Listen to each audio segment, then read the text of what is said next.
আমরা এখন Howard Anton এর লিনিয়ার অ্যালজেব্রা টেক্সট বইয়ের নাম্বার 16 টা একটু দেখব। নাম্বার 16 আমাদেরকে যেটা বের করতে বলা হয়েছে সেটা হচ্ছে finding a subset of the given vector that forms a basis for the spaces spanned by those vectors and then express each vector that is not in the basis as a linear combination of the basis vectors. এইটুকু part নিয়ে আমরা হচ্ছে পরে চিন্তা করব। আমাদের হচ্ছে মূলত বেসিস বের করাটাই কাজ।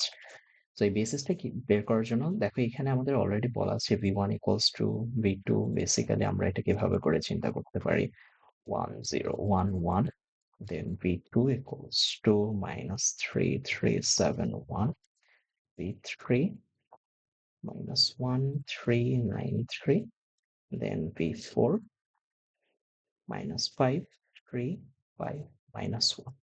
এখন যদি একটু আমরা দেখি স্টেপসগুলি টেক্সট বইতে শুরুতে লেখা আছে, তো সেগুলো একটু গো থ্রু করলে হয়তো ইজি হবে। যে reduce step 1 s equals to v1 v2, মানে সহজ কথায় এখানে বলা হয়েছে s equals to আমরা এখন চিন্তা করতে পারি এই যে ভেক্টরস গুলো নিয়ে ডিল করতে হবে আমাদের, লাইক 1 0 1 1 minus 3 3 7 1, এভাবে করে সবগুলি আমরা লিখে ফেলবো যেহেতু চারটা ভেক্টর আছে। think of them as column vectors।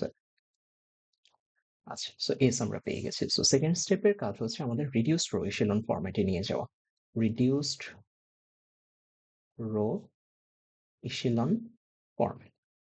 তো যে কোনো লিনিয়ার অ্যালজেব্রা কোর্সে এটা একদম শুরুর দিকে শেখানো হয়।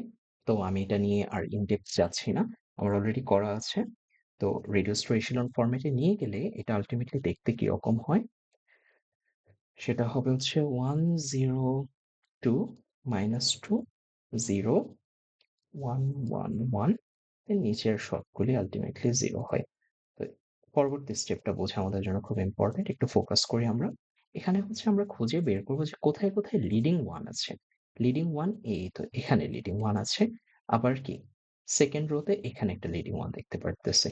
কিন্তু পরবর্তী কোনটাই আমাদের কোনো লিডিং 1 নেই। যেহেতু লিডিং 1 নেই, তার মানে এই জিনিসগুলোকে আমরা W1 W2 এরকম বেসিস হিসেবে চিন্তা করতে পারি।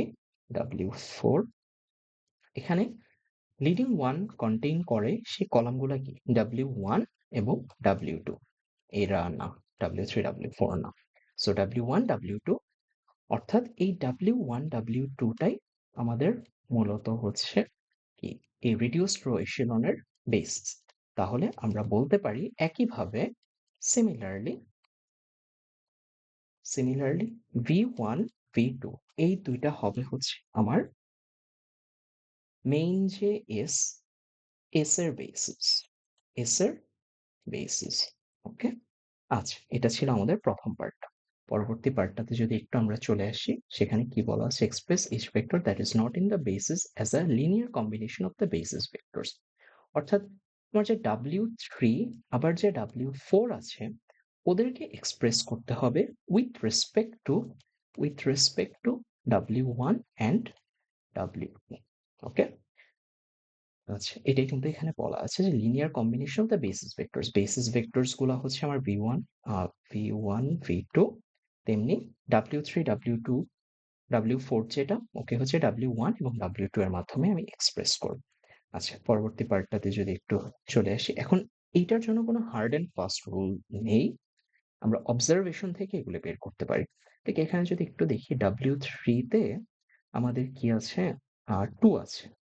এখন W1 আর W2 এর প্রথম দুইটা যদি আমরা যোগ করি 1 প্লাস, আর তাহলে তো 2 হবে না, বাট ইনস্টেড আমরা যদি W1 এর সাথে মানে 1 ইন্টু 2 প্লাস 0 করি, তাহলে জিনিসটা কি it makes sense, like W3 equals to আমরা বলতে পারি যে 2 ইন্টু W1 প্লাস W2। পরবর্তী রো গুলাও আমরা একটু চেক করে আসি, লাইক এগুলি তো 0, সো চিন্তা নেই। বা W2 এই তো এখানে 1 আছে, এখানে 1, বাকি 0, দেখো সুন্দর মতো মিলে গিয়েছে। একইভাবে W4 যদি আমরা বলি, এখানে কি আছে -2, একইভাবে 1 আর 2 এর মাধ্যমে আমি প্রকাশ করব। তাহলে -2 এর জন্য আমার কি লাগবে বুঝতেই পারতেছি, -2 ইন্টু W1 প্লাস হচ্ছে W2। Okay fine. সো এই তো এখান থেকে হয়ে গিয়েছে। তাহলে W3 ইকুয়ালস টু যদি এইটা হয়, আমরা সিমিলারলি বলতে পারি V3 equals to 2V1 plus V2 or W4 এর জায়গায় V4 equals to minus 2V1 plus V2। এই যে এটা হচ্ছে আমার অ্যান্সার। অ্যান্সারগুলি আমি একটু বক্স করে দিচ্ছি। So sorry. Okay, fine. Thank you.